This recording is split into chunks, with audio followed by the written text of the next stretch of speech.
من ألذ وأنجح الوصفات اللي جربتهم إلى يومنا هذا جاتو وشوكولا صحي بدون سكر ولا دقيق.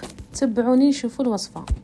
كأس جوز الهند مرحي ناعم، زايد 3 ملاعق كاكاو خام خالي من السكر، زايد رشة من الملح، زايد نصف علبة من خميرة الحلويات.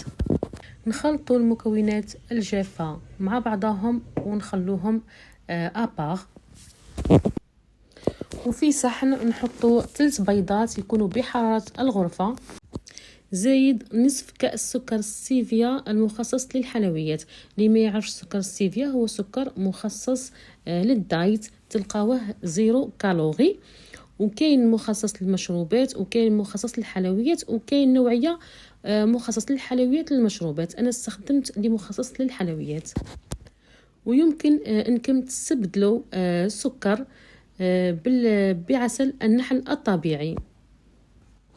نخلطوا مليح البيض والسكر ونروحوا نضيفوا نصف كأس زيت جوز الهند اللي تقدروا تستبدلوه بأي زيت نباتي آخر، ولا ديروا خليط ما بيناتهم.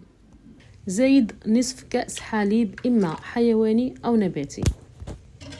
نخلطوه شوية باش تتجانس نفقة المكونات، ونروحوا نجيبوا المكونات الجافة اللي كنا خلطناهم وخليناهم أباغ، نبداو نضيفوا فيهم بالتدريج وحنا نخلطوا باش يمتزج مليح الخليط. وهذا هو القوام اللي تحصلوا عليه، يكون شويه خفيف. نروحوا نجيبوا مول تاع الفور راح نطيبوا فيه لو غاتو. حطيت له ورق الزبده ونسكب الخليط ونطيبه في فرن مسخن مسبقا على 180 درجة لمدة 45 دقيقة. نخرجوه من الفرن ويكون واجد. نخلوه حتى يبرد، نديموليوه بيان سور، من بعد نقطعوه ونقدموه. هاد لو غاتو يجي بزاف خفيف وبنين، وما كاه فرق ما بينه ما بين لو غاتو اللي مداير بالدقيق. جربوا هاد لو غاتو وكتبوا لي في التعاليق كيفاش جاكم وواش رايكم في هاد الوصفه.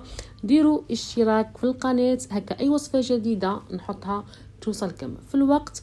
ما تنساوش لايك لا فيديو، التفاعل تاعكم هو اللي شجعني ويخليني نستمر في القناه.